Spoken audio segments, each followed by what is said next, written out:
Thanks for joining us for CBN News Today. I'm Charlene Aaron. And I'm Ephraim Graham. Israel and Hamas agreed to a 5-hour humanitarian truce Thursday, just hours before the Israeli military says it stopped 13 terrorists from carrying out an attack after they snuck through a tunnel from Gaza into Israel. This footage you're looking at shows Israeli aircraft striking the fighters after they came near a kibbutz inside Israel. Despite the incursion, Israel allowed the ceasefire to go ahead. That was followed by an unconfirmed report of a possible permanent ceasefire starting Friday. As Chris Mitchell reports, Israel is doing its best to allow aid efforts in the Gaza Strip. The truce will bring quiet to the area for the first time since Hamas began its barrage of rockets nearly 2 weeks ago. So far, the terror group has fired well over 1,000 rockets into Israel. Israel continued its aerial bombardment to stop that rocket fire, but tragically, 4 young Palestinian boys died in one strike on a Gazan beach. Paul Hershen from Israel's foreign ministry says Israel strives to avoid civilian casualties.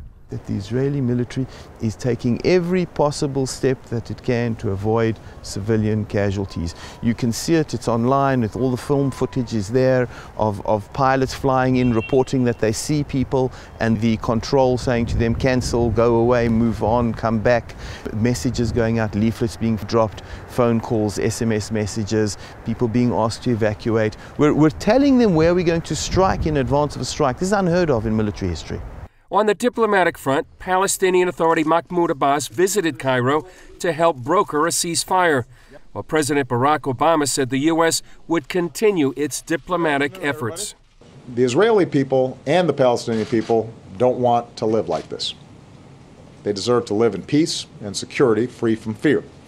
And that's why we're going to continue to encourage diplomatic efforts to restore the ceasefire, and we support Egypt's continued efforts to bring this about. While the diplomatic efforts go on, the IDF continued its preparation for a possible ground offensive. Israel called up 8,000 more troops. That raised the number of troops to 56,000, gearing up for an incursion to stop Hamas rocket fire.